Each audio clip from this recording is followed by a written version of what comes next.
నమస్తే అందరికీ. ఈరోజు ఈ వీడియోలో మనం వంకాయ వెల్లుల్లి గుజ్జు ఎలా చేయాలో తెలుసుకుందాం. మన రాయలసీమలో ఎక్కువగా తినే రాగి సంగటికి పర్ఫెక్ట్ కాంబినేషన్ అండి. ఎవరికైనా నోటికి రుచి తెలియనప్పుడు, ఆరోగ్యం బాలేనప్పుడు ఈ వంకాయ గుజ్జు కారంగా రుచిగా మన నాలుకకి తగిలేటట్టు భలే ఉంటుంది. ఈ వంకాయ గుజ్జు తయారు చేసుకోవడానికి కావాల్సిన పదార్థాలేవో చూసేద్దాం రండి. ఒక అర కేజీ వంకాయలు, ఒక బౌల్లో ఉప్పు కలిపిన నీరు, కట్ చేసుకున్న 2 ఎర్రగడ్డలు, పచ్చిమిరపకాయలు ఒక 10, ఒక చిన్న నిమ్మపండు సైజు చింతపండు, వెల్లుల్లి రెబ్బలు ఒక 10, కట్ చేసుకున్న టమోటాలు 2, ఒక స్పూన్ జీలకర్ర, రుచికి సరిపడా ఉప్పు. ఇప్పుడు దీన్ని ఎలా తయారు చేసుకోవాలో చూసేద్దాం. ముందుగా ఫ్రెష్ వంకాయలను నేను కట్ చేస్తున్నట్టు ఇలా మధ్యలో 4 భాగాలుగా వచ్చేటట్లు సమానంగా కట్ చేసుకోవాలి. నేను ఇక్కడ నాటి తెల్ల వంకాయలు తీసుకున్నానండి, ఎందుకంటే తెల్ల వంకాయలు చాలా రుచిగా ఉంటాయండి. ఇప్పుడు ఇలా కట్ చేసుకున్న అన్ని వంకాయలను ఉప్పు నీటిలో వేసుకోవాలి.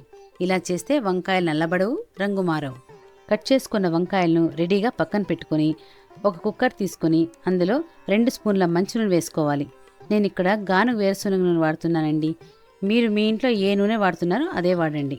అందులోని జీలకర్ర, పచ్చిమిరపకాయలు, టమోటాలు, వెల్లుల్లి రెబ్బలు, ఎర్రగడ్డలు, చింతపండు, కట్ చేసుకున్న వంకాయలు, కొత్తిమీర, రుచికి సరిపడ ఉప్పు, చివరిగా ఒక గ్లాస్ నీరు వేసి కుక్కర్ మూతపెట్టి ఒక 3 విజిల్ వచ్చేలా ఉడికించుకోవాలి.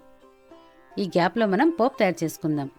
దీనికి కావలసినవి ఒక స్పూన్ ఆవాలు, 5 వెల్లుల్లి రెబ్బలు, చిన్నగా తరిగిన ఒక చిన్న సైజు ఎర్రగడ్డలు, 4 కట్ చేసుకున్న ఎండుమిరపకాయలు. ఇప్పుడు పోపు రెడీ చేసుకుందాం. స్టవ్ వెలిగించి ఒక చిన్న కడాయిలో మంచి నూనె వేసి వేడెక్కాక అందులో ఆవాలు వేయాలి.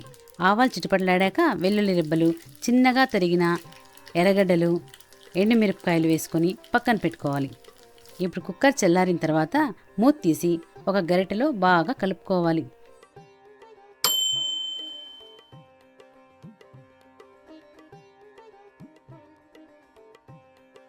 చూశారు కదండి, ఈ వంకాయలు మెత్తగా కమ్మని వాసనతో ఎలా ఉడికాయో చూడండి.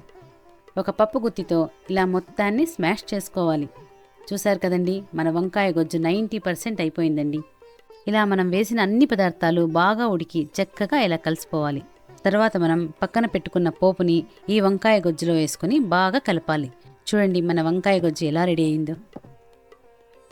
ఇప్పుడు ఈ వంకాయ గొజ్జుతో రాగి సంగటిని కలుపుకొని తింటుంటే చాలా బాగుంటుంది.